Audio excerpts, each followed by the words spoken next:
Right, everyone. So, talking to Adrian Hernandez of Unlikely, Rey Mysterio said this. Actually, WWE had to shut me down for a minute because I was getting too exaggerated. It's my logo. I'm just using their colors and maybe a Captain America star here and there in the gloves, but I don't change anything. With this outfit, I have a dope idea I want to put into work, and I'm hoping I'm able to bust it out. Overall, it's always been an inspiration. When I did the first one, I was in AAA. I did a Superman outfit. I used to wear tights and trunks over the tights, and the logo on the trunks had the Superman logo with the question mark and the colors. I just wore a red cape. People got what I was trying to do. I did Batman, Spider Man, and I carried that with me to WWE until they told me, hey, maybe you've got to stop a little bit because we're getting cease and desist letters. You know, so look, I understand that you copyright and this kind of stuff. I understand it's important, right? Because if you didn't have these kind of lawsuits against people, then anybody could just utilize that, and there would be no room for deal making.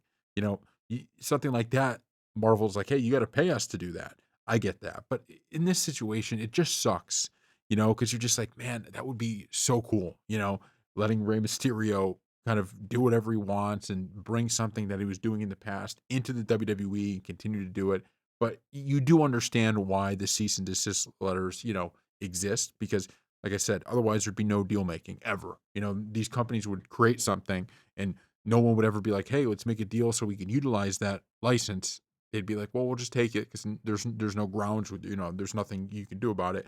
So I understand you need it. It just feels like one of those instances of you wish WWE could have worked something out or something like that and allowed him to continue to do it.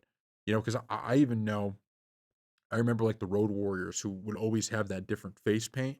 I remember when I was little, you'd be playing the different WWE games, and one of the first things I'd do is I'd like, what type of face paint did they give Road Warrior Hawk an animal? And then there was one game, I think it was Legends of Wrestling, that had them in there with like four different colors that you could use.